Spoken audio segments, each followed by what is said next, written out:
começando mais um Entre Chaves, o seu podcast de desenvolvimento de software. Eu sou a Fernanda Vieira e hoje a gente vai falar sobre um termo que está super em alta, né? Um termo meio polêmico, algumas pessoas amam, outras pessoas já têm um certo preconceito, né? Mas é um termo que está bastante em alta no mercado de tecnologia, né? No meio do desenvolvimento de software com inteligência artificial, que é Vibe Coding. Então hoje a gente vai falar um pouquinho, vai destrinchar um pouquinho esse termo, vai entender um pouco mais sobre ele, mas para isso, tô aqui com o Igor, meu Olá. companheiro de bancada. Tudo bem, Fernandinha? E também tô aqui com o Breno e com o Rafael, que são desenvolvedores aqui na DTI, que também gostam muito de desenvolver com inteligência artificial e estão desenvolvendo bastante com IA em seus contextos. E aí, gente, vocês estão bem? Tudo bem, Fernandinha, e você? Tudo certo. Tudo bem, pessoal? Prazer. É isso aí. Então, para começar o nosso episódio, eu quero ler um pouquinho da definição que foi dada para o Vibe Coding. A pessoa que definiu o Vibe Coding, que é o Andrej Karpathy, numa entrevista que eu vi dele, ele falou que ele fez um tweet totalmente despretensioso, em que ele não quis,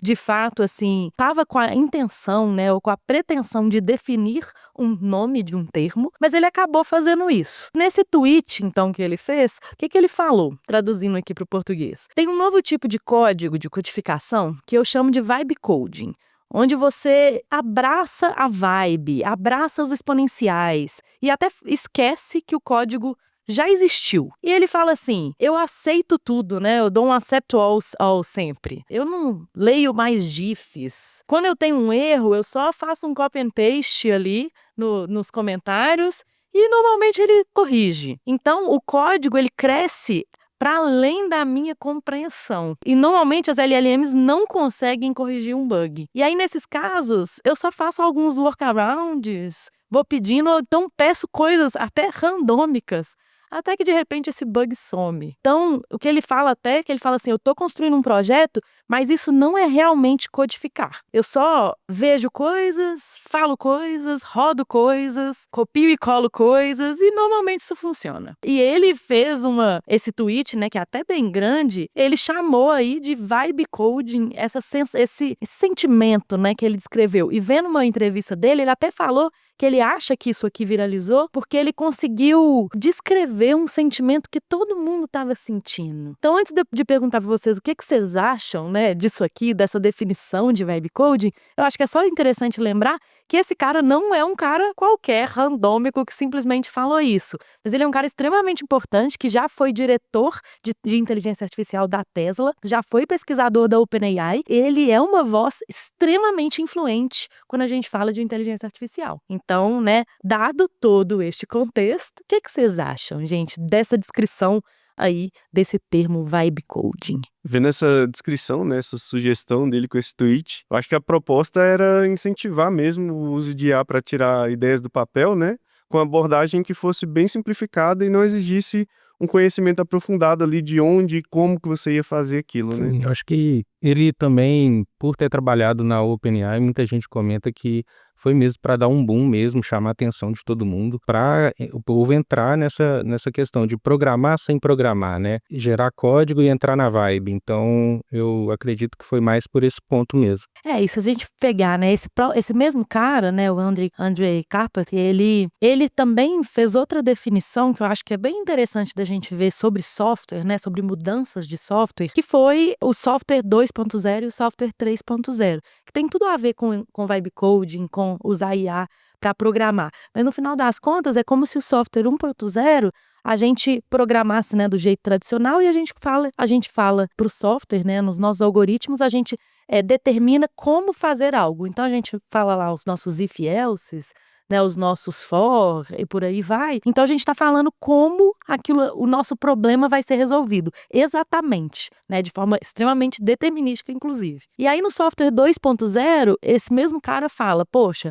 agora isso aqui mudou um pouquinho, porque ele chama de software 2.0 quando a gente programa via algoritmos de machine learning. Então, como que esse software 2.0 é? Ele, através dos dados que eu tenho, o meu software responde àquele treinamento, ou seja, se meu dado muda, o meu software também muda. O comportamento do meu software muda, porque ele está diretamente ligado ao treinamento dos meus dados. E o que ele chama de software 3.0 é o software em que a gente programa o que a gente quer, que na verdade é a intenção, que na verdade é a linguagem natural.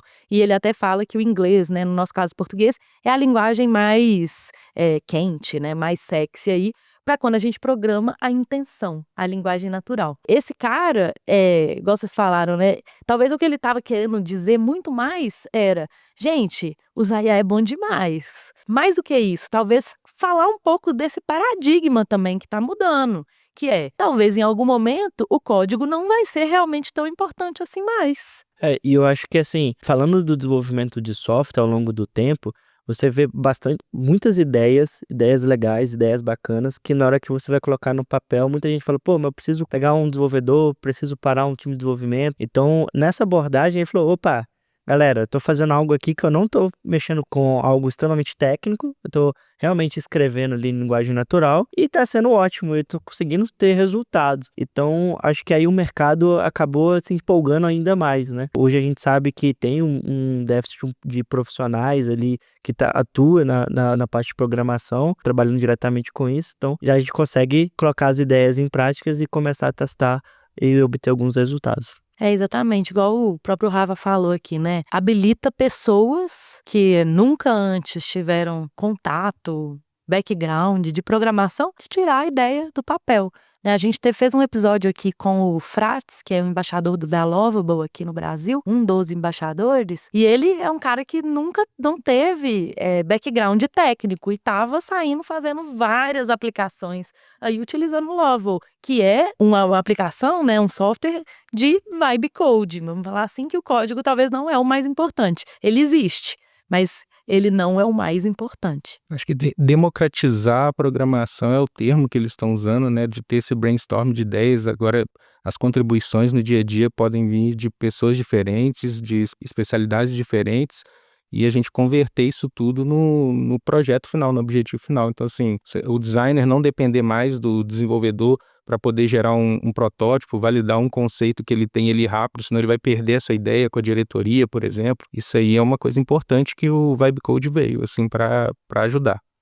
Eu imagino, assim, que muitos que estão nos ouvindo aqui hoje, né, no Entre Chaves, já testaram Vibe Coding, né, já vibe codaram de alguma forma, né, seja usando o Cursor, seja usando o Lovable, seja usando qualquer uma dessas outras ferramentas. Eu mesma adoro fazer um Vibe Coding, né, assim, eu não programo de forma mais profissional, né, de forma para clientes corporativos, já tem algum tempo, então eu adoro abrir o cursor lá e pedir as coisas e falar, nossa, que incrível, eu fiz esse aplicativo. E eu realmente sinto até que eu fiz esse aplicativo, mesmo não tendo, né, as minhas habilidades de codificação tão refinadas atualmente, né, ou tão, talvez um pouco enferrujadas, né. Mas talvez tenha alguém aí, né, que está nos ouvindo agora que nunca testou, nunca fez um vibe coding.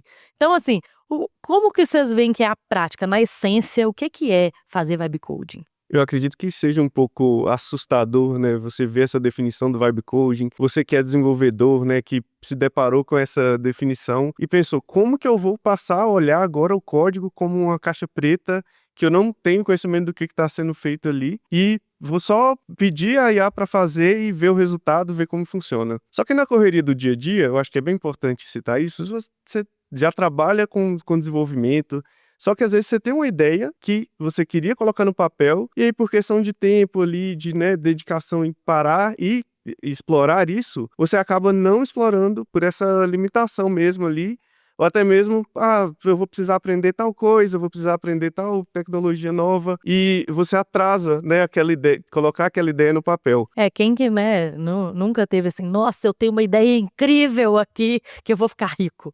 Você chega morto do trabalho, não consegue executar. E com vibe coding, isso se torna possível, porque você vai, né, descrever o que você quer criar e vai interagindo ali com a IA para, né, colocar aquilo em prática e ver resultados ali práticos mesmo. Claro que, né, depois para isso se tornar um software ou um sistema funcional, né, para você publicar, você teria que aplicar ali seus conhecimentos, mas você conseguiu explorar uma ideia muito mais rápido do que você teria ali se você tivesse que aprender todas aquelas tecnologias e executar aquilo ali. Eu acho que eu compartilho bem dessa visão mesmo, não tem muita diferença. Quando fala entrar na vibe, né, você passar o sentimento daquilo que você quer para o seu sistema, aquilo que você quer criar e deixar a IA entender e programar aquilo ali para você. Então, assim, é você acelerar ideias, é você pôr em prática. Às vezes você tem alguns problemas para resolver no dia a dia, até como desenvolvedor mesmo, você pode usar o Vibe Code para te dar mais de uma solução e você, com senso crítico ali, avaliar qual é a melhor. Às vezes você tira um pouquinho de cada solução e gera a sua solução final em cima daquilo ali. Então, assim, é uma ferramenta assim para acelerar o dia a dia com responsabilidade.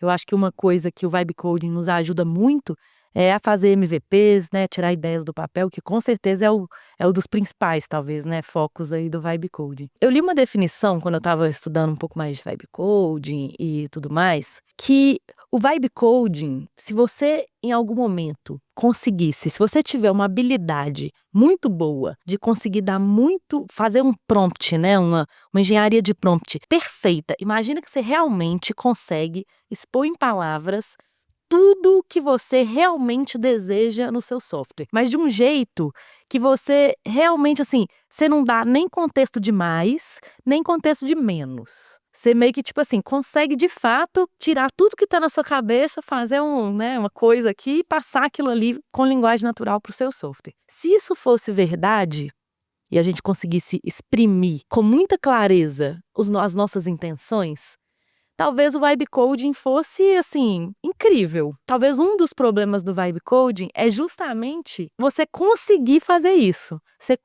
Porque parece que é simples, né? Tipo assim, se eu falar exatamente o que eu quero, aí ela vai fazer exatamente isso, né? E aí, se eu falo isso, parece que isso até poderia funcionar em ambiente corporativo, que é o nosso foco aqui, né?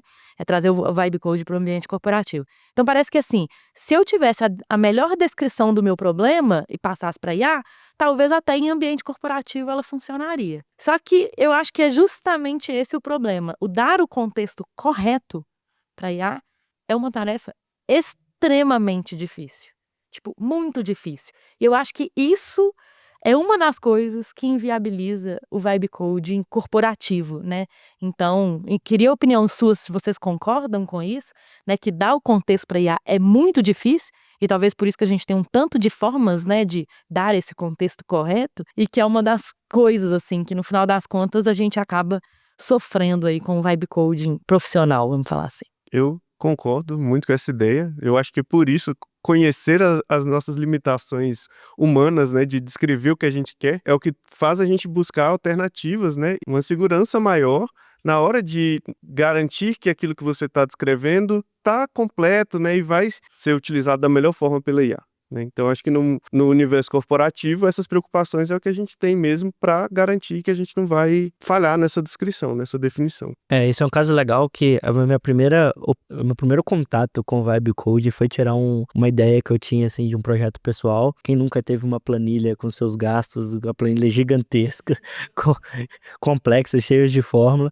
Falei, não, peraí, deixa eu fazer uma aplicação aqui então, já que eu não vou perder tanto tempo definindo cuidando mais da parte do código, né? Então, o que eu fiz foi basicamente, habilitei o cursor, coloquei para executar lá todos os comandos, falei, eu quero com um clique que a minha aplicação tem que aparecer.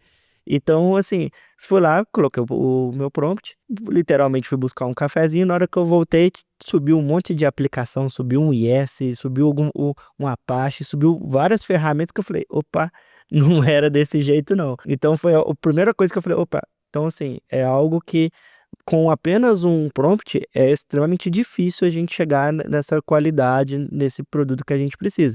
Mas, de certa forma, ele já me mostrou uma interface bastante interativa, já completa, com alguns gráficos. Eu falei, então eu acho que está caminhando para um cenário que eu preciso rever aqui alguns conceitos, algumas partes, e de fato acompanhar, né? Do que só deixar ali a vibe levar e completar todo o projeto. Mas pensa só, né, no limite, vamos pensar assim, se você tivesse falado com ela lá no seu prompt, não, sei lá, não utilize o Apache, se você tivesse dado todos os detalhes do mundo, ela também teria talvez conseguido fazer bem. Mas o meu ponto é esse, é porque a gente nunca sabe o que é dar todos os detalhes, né? Ou o que é pensar em tudo. E nem é bom também, porque senão a gente vai ficar num loop de planejamento eterno. Senão eu vou ficar, agora meu trabalho vai ser fazer software muito rápido, mas na hora que eu for escrever o prompt, eu vou ficar, né, 5 dias escrevendo o meu prompt. Isso também não é legal, né? E nesse caso foi até interessante, porque realmente, na hora de criar, eu falei, olha, eu não quero publicar isso em lugar nenhum, eu quero que roda na minha máquina aqui, é um projeto pessoal, por enquanto não quero preocupar com isso, só que eu acho que ele entendeu assim, eu quero rodar na máquina local, eu tenho que preparar um ambiente produtivo na máquina local. E de fato, não tinha pensado nessa situação, né? E a velocidade que ele entrega esse resultado possibilita que você volte atrás e tente novamente com a reformulação do prompt, né? Então acho que é legal por isso também. Exato. E assim, se a gente para pensar que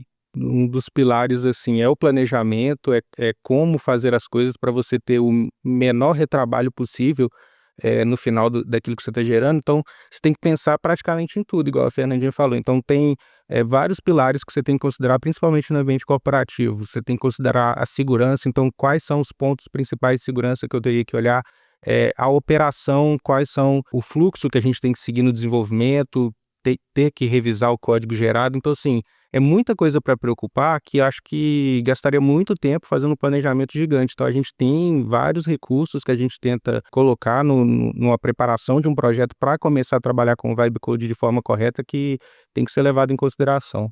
Vamos entrar então um pouquinho mais de detalhe nesses recursos, que eu acho que isso acho que é uma das coisas mais importantes aqui que a gente pode discutir, né? Como então, e eu nem vou até usar um novo termo aqui, né? Porque vibe coding, querendo ou não, ele traz um certo preconceito, porque é justamente isso que você acabou de falar.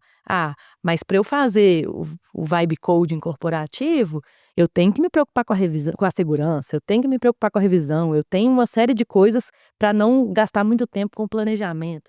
Então, assim, né, vão até chamar de AI-driven development, sei lá, né, que é um termo que eu tô costumando usar mais. Justamente porque quando você fala vibe coding, a pessoa vai para esse conceito aqui, né, que é o conceito assim, vamos entregar a vibe. E não é isso mesmo, né? E principalmente quando a gente fala de ambientes corporativos. É isso quando a gente fala de MVP, de tirar a ideia do papel, de testar rápido, é isso. Mas quando a gente fala de desenvolvimento corporativo para clientes e softwares que já estão, né, em melhoria contínua, que já estão escalados, é muito difícil fazer vibe coding, né? Então, e aí? Como tornar, então, essa prática mais profissional? A gente quer usar o vibe coding para poder acelerar o desenvolvimento e entregar mais rápido. Entregar mais rápido é menos tempo e menos dinheiro. Se a gente pensar que todas as responsabilidades que tem, por exemplo, a gente tem várias práticas de engenharia de software que a gente utiliza para garantir os processos. Então, se a gente não tem uma forma de passar esse contexto para IA também, eu quero ser capaz de avaliar o código, que esse código gerado no final, qualquer desenvolvedor que olhe para esse código consiga seguir dali.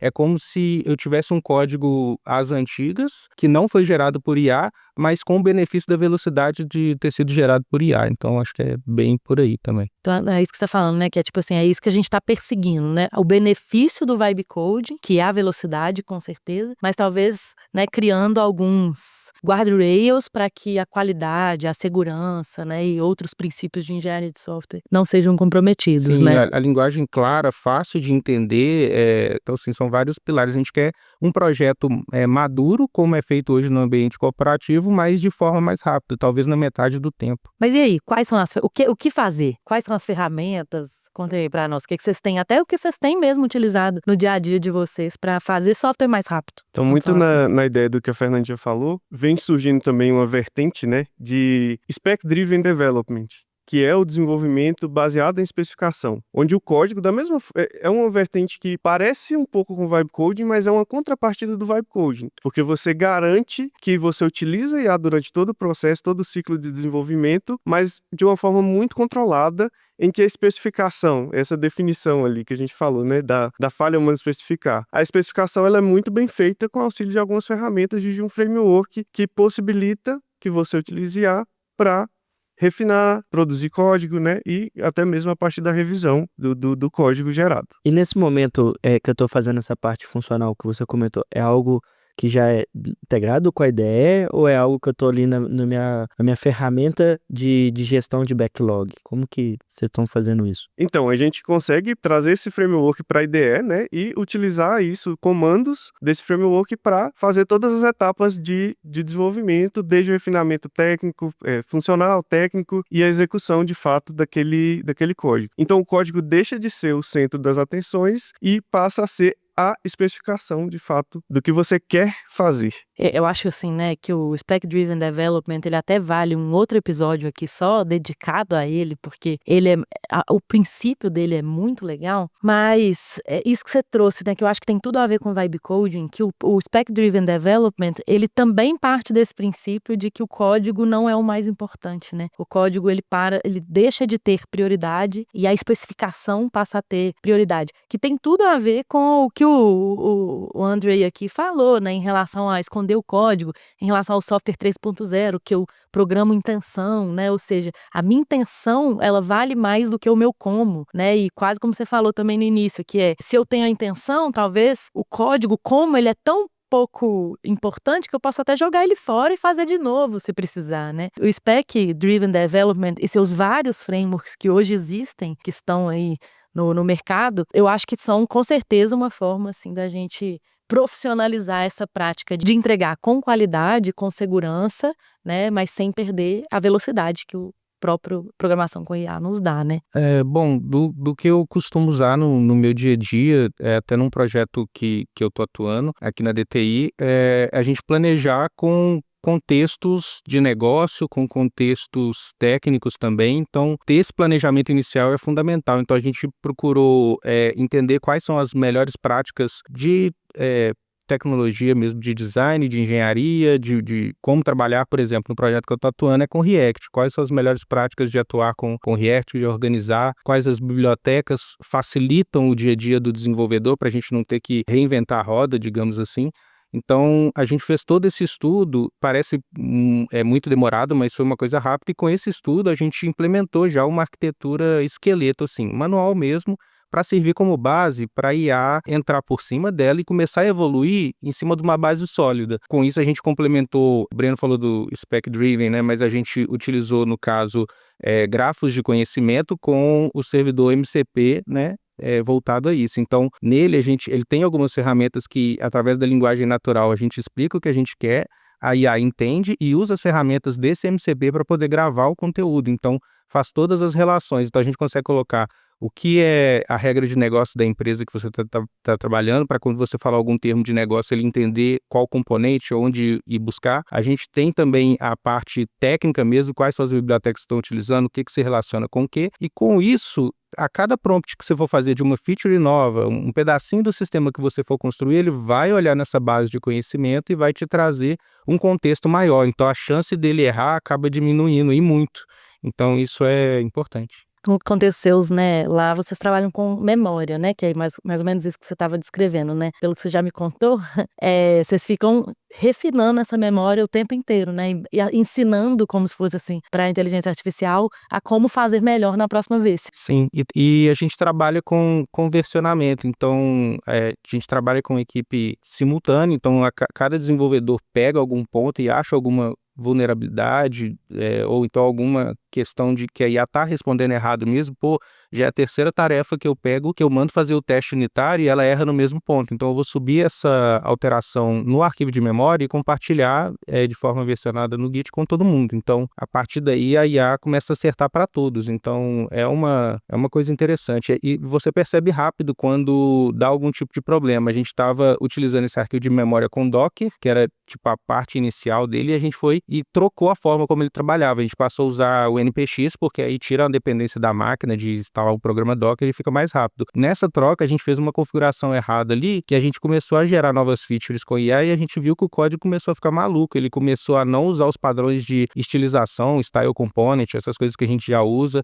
Começou a criar as coisas fora do lugar, teste que deu uma pasta específica, soltou na raiz do projeto. Então a gente começou a ver que tinha alguma coisa errada. A gente achou o problema de configuração, ativou e aí a gente deu valor realmente a você ter um arquivo de memória muda a todo momento, a cada prompt que você utiliza. Mas depoimento seu é muito legal, assim, né? Porque é de fato vendo como a diferença mesmo do que a gente está falando. Você acabou de instanciar aqui o que a gente está falando, que é, se eu for lá sem fazer esse tanto de configuração, sem dar realmente o melhor dos contextos para IA, ela vai ficar maluca. E claro, para projetos que eu estou iniciando do zero, que normalmente são esses que a gente falou antes, que o vibe coding é ótimo, né? Tirar a ideia do papel, que são normalmente projetos que eu estou iniciando do zero, não tem tanto problema a IA ficar maluca nesse sentido, né? Assim, ela vai ter um padrão que ela vai seguir e pronto. Mas quando eu já tenho padrões corporativos, regras, contexto, né, uma estrutura de pastas muito bem feita, é claro que eu quero que ela gere as coisas no lugar certo, do jeito certo,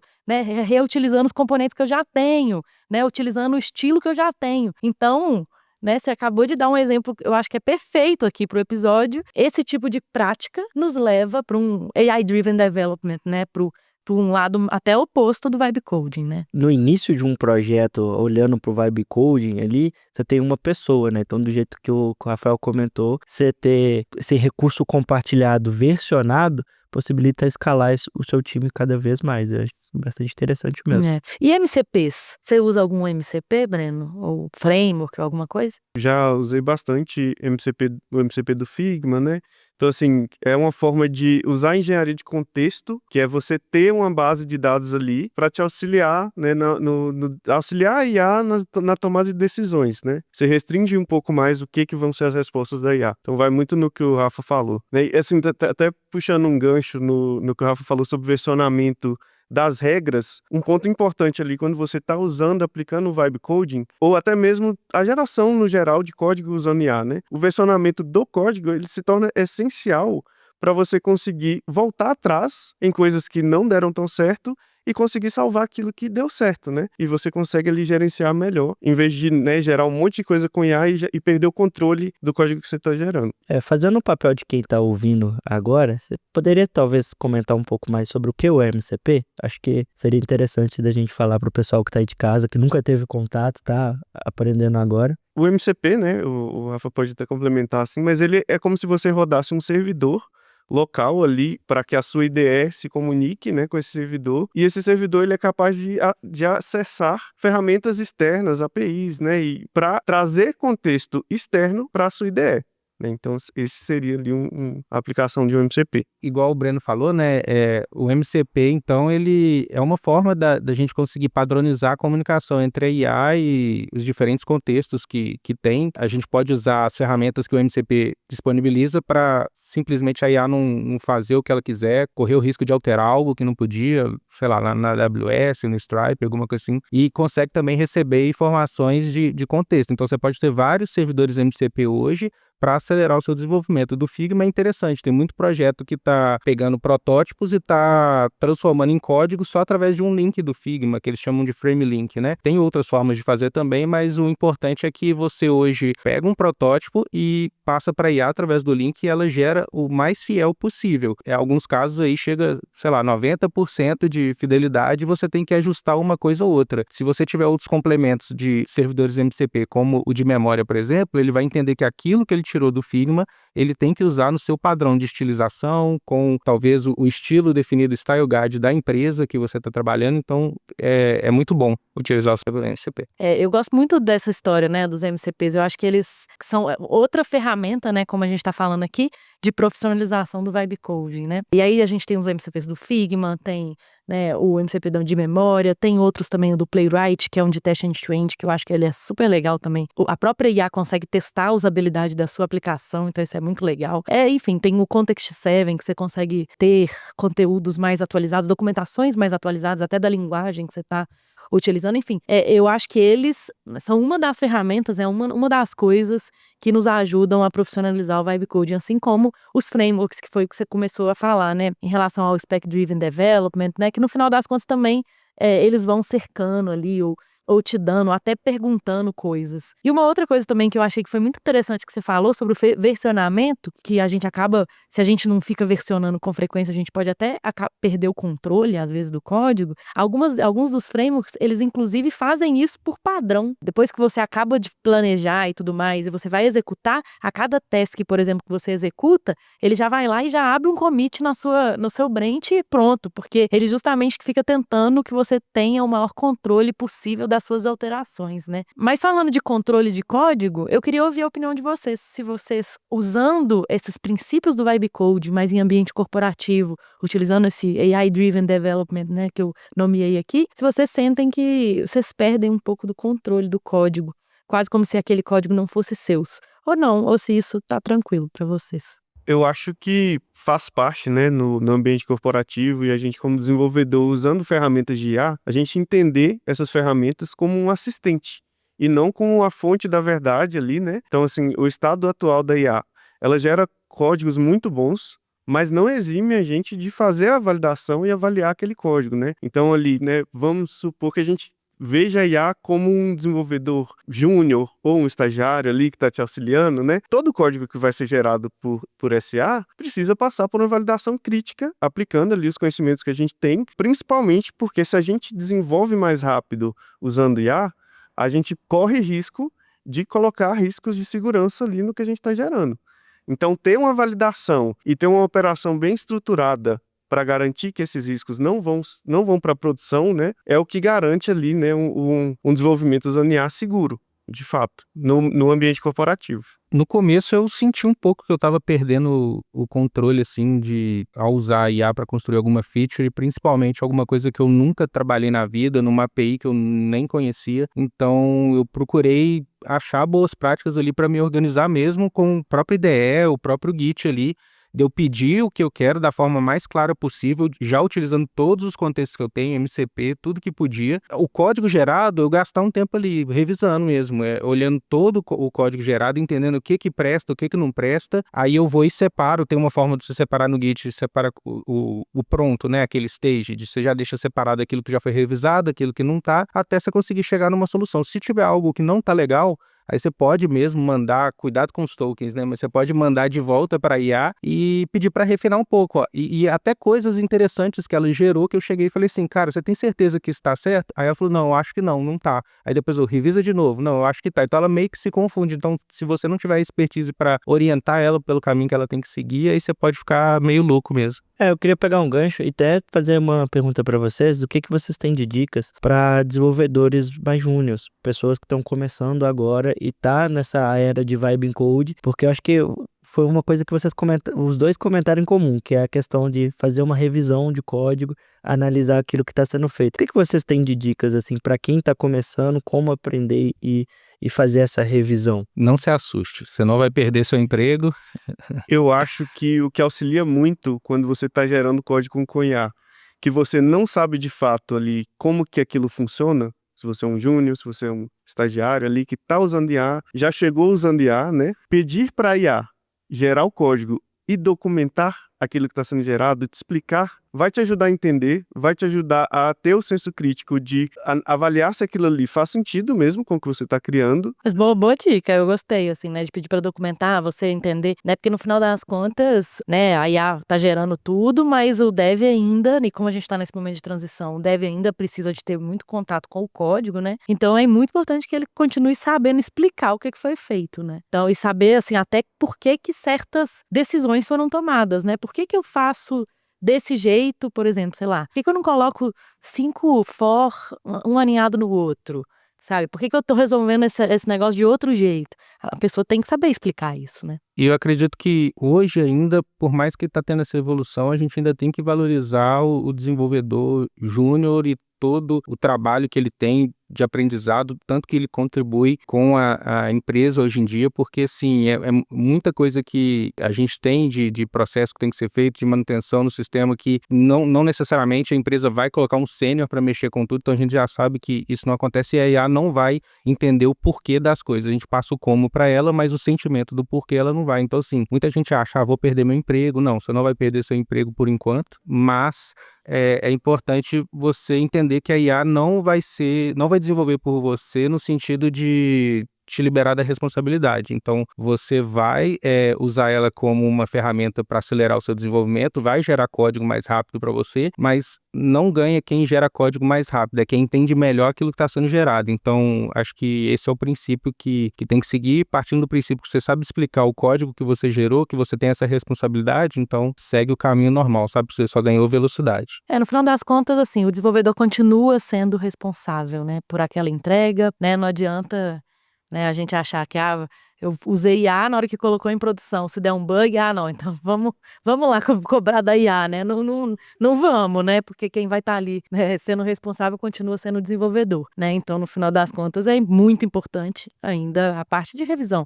E talvez nunca deixe de ser importante mesmo, né? A gente revisar muito bem o código e tudo mais. Uma outra coisa que eu gostaria da gente conversar aqui também é sobre a parte de segurança, porque eu acho que quando a gente fala sobre vibe coding, a primeira coisa, né, para quem é mais cético um pouco, é assim, a IA vai só produzir código inseguro. Tem até uma pesquisa do Veracode, claro, né, a gente pode guardar o viés pelo Veracode ser uma empresa de segurança, mas que fala que dos códigos gerados por IA, 45% do código implementado por IA, das escolhas feitas de implementação, são inseguras. De alguma forma, abrem brechas para vulnerabilidades no código. Então, isso, para mim, é um dado realmente alarmante, assim, se a gente for pensar. E aí, se a gente faz o vibe code, que eu acho que é o principal, né, que eu até falei no início da polêmica, dos haters, dos preconceitos, que é isso, né? Se eu faço um código totalmente sem olhar o que eu tô fazendo, a chance de ter uma brecha ali de vulnerabilidade é enorme, né? A chance, né, da gente fazer o nosso MVP rápido,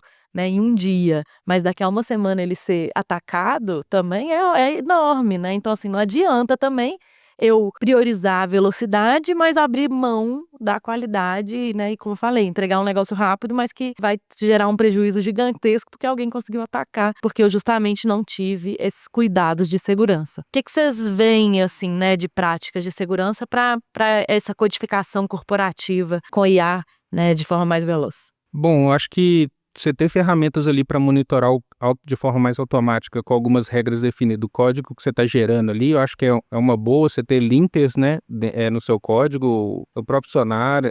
Eu uso o ESLint, por exemplo, no código que está sendo gerado. A gente separou um scriptzinho que ele atua em cada commit, então o commit é mais demorado, mas ele roda o ESLint, roda todos os testes automatizados que a gente tem relacionados àquele código que está sendo alterado. Então tem uma série de validações que é feita. Você pode colocar ferramentas de SAST ali para atuar no código que está sendo escrito, e depois, quando você sobe isso para um pipeline, pode usar ferramentas de Dast também para poder atacar o ambiente de testes e procurar vulnerabilidades. Tem isso também. E o Sonar também no pipeline também é interessante, contanto que você padronize as regras do seu linter e do Sonar para que eles não achem coisas diferentes, você não tenha retrabalho, né? Então são práticas interessantes que você pode adotar. Conforme o Rafa falou, né, o segredo fica bem na operação da mesma forma que era a geração de código manual. Então a gente reforça essas práticas de validação de código, além da validação humana, né, e reforça ainda mais a validação humana, a validação em dupla, né, um code review ali, para garantir que a entrega vai ser funcional.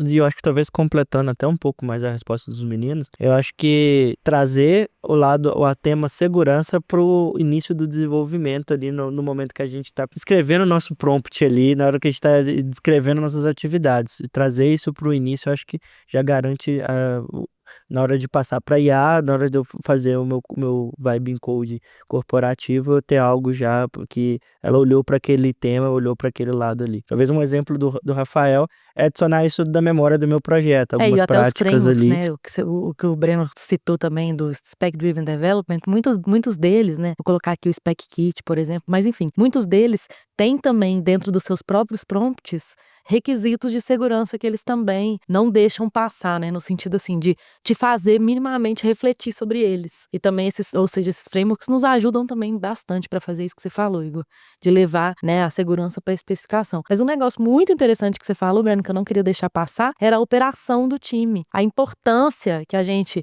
mesmo com vibe coding, com, né, que a gente está chamando aqui de AI Driven Development, ou, né, quando a gente nem tinha IA, a operação do time sempre foi muito importante. Aqui na DTI a gente tem o DTI Flow, que é o jeito que a gente expressa, né, como um time deve operar no seu dia a dia. E isso aí não perde valor, né, não perde relevância, porque existem certas tarefas que continuam sendo muito importantes, de revisão, de pareamento, né, de repasse, de entendimento, tudo isso que são princípios que lá atrás eram importantes, continuam sendo importantes. Então não adianta a gente achar, né, que um time vai ser extremamente veloz se a operação dele tá horrível, né? Porque no final das contas ele pode até ser veloz, mas ele vai provavelmente enfrentar um tanto de problema, né, se ele não tiver cercando esses problemas operacionalmente, né? Se ele não estiver fazendo uma boa revisão de código, enfim, se ele não tiver ferramentas que, né, instrumentam o pipeline dele, se ele não estiver preocupado com a qualidade. Acho que o Vibe Coding,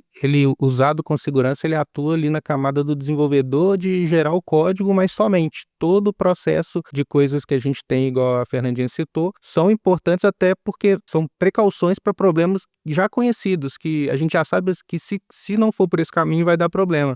Tem alguns estudos mostrando que o código da IA gerado, ele tem uma certa assinatura ali que as ferramentas hoje de ataque de hackers estão conseguindo detectar. Pô, esse código aí ele foi gerado por IA. Então, assim, a forma do atacante antes pegar um sistema comum e explorar ele era uma. Agora, com a IA, ele já consegue automatizar a forma dele procurar vulnerabilidades, porque ele sabe o que mais ou menos a IA vai gerar. Esse código que a IA gera é amplo, aberto para todo mundo. Então, tem vulnerabilidades e agora está mais fácil de explorar. Então, a velocidade que você programa, hoje em dia, também é a velocidade que o seu sistema pode ser hackeado. Totalmente. A gente até fez um episódio aqui sobre segurança e que ataques, né, novos ataques com inteligência artificial. E o Dantas, na época, né, nosso convidado, ele falou sobre um ataque extremamente bem interessante que vai um pouco nessa linha que você trouxe. Que basicamente assim, os caras, né, os atacantes, eles começam a ver quais são as bibliotecas que normalmente são sugeridas, que não são corretas, tá? Bibliotecas ou deprecadas ou que não existem, que são sugeridas pela IA, e começam a subir sites maliciosos no endereço dessas URLs, como se fosse assim. Eu subo um conteúdo malicioso na onde que deveria estar a biblioteca legítima. Como eu sei que a IA sugere isso muito, eu vou lá, subo esse conteúdo, pronto. Né, o ataque está feito. Então, é isso, assim, muitos ataques são possibilitados aí com a inteligência artificial também, né? Bom, gente, acho que falamos bastante aí sobre Vibe Coding, né? Mas mais do que isso, como que a gente pega esse princípio muito bom do Vibe Coding, que é de ter coisas com mais velocidade, né? Produzir software de forma mais rápida e consegue escalar isso, vamos falar assim, de forma corporativa, né? Consegue fazer isso ficar viável, né? Essas coisas que a gente foi falando, essas dicas, essas reflexões que a gente foi trazendo aqui, eu acho que são extremamente importantes porque a gente não pode ignorar, gente, que de acordo com o Stack Overflow em 2025, 84% dos desenvolvedores já usam ferramentas de IA, né? Então já estão de alguma forma gerando código com IA. E tem um outro dashboard, né, o Vibe Coding Dashboard de 2025, fala que a IA já é responsável por gerar 41% dos novos códigos. Então assim, a gente, né, principalmente quando a gente vai colocar um produto no mercado, né, vai colocar algo de fato na mão do usuário final, a gente precisa estar atento a todas essas práticas que a gente foi falando, né? A gente precisa estar atento a como desenvolver muito bem, utilizando meus melhores contextos. A gente falou aqui de MCPs, frameworks, falamos aqui um pouquinho das próprias ferramentas. O Rafa falou um pouquinho aí de gestão de token, mas também de escolher os bons modelos, como que a gente vai fazer, mas também de como equipar a nossa equipe com boas ferramentas nos nossos pipelines, a ter uma boa operação, a fazer uma boa revisão de código, a garantir qualidade, garantir segurança. Então, assim, são muitas coisas, são muitas nuances, né, que a gente precisa ficar atento quando a gente fala de codificação com IA profissionalmente. No final das contas acho que o recado final desse episódio aqui utilize muito, gente, IA. Realmente, utilize muito inteligência artificial, né? Mas explore também essas coisas que vão te criando condições, ambientes de você criar, inclusive, o seu código de forma mais assertiva. Pode ser que isso comprometa um pouquinho a velocidade? Pode ser, né? Quando a gente usa um framework, um MCP, uma memória, né? Você até falou aí da ferramenta de segurança que às vezes atrasa um pouquinho o commit. Pode ser que isso comprometa um pouquinho a sua velocidade, mas o seu ganho vai ser tão maior, o seu retrabalho vai ser tão menor, que no final das contas, eu chuto dizer que sempre vale a pena. A não ser, talvez, naquele vibe coding lá que eu falei, que é totalmente o meu projetinho pessoal ali, tranquilo. Aí esse aí, gente, abraça a vibe. Faça o prompt e vai buscar um Vai cafezinho. buscar o café, toma uma cerveja, programa por voz e vambora, né? Assim. E é isso aí. Então é isso, pessoal. Até a próxima. Tchau, tchau. Obrigado, pessoal. Obrigado, Legal, pessoal. pessoal. Valeu.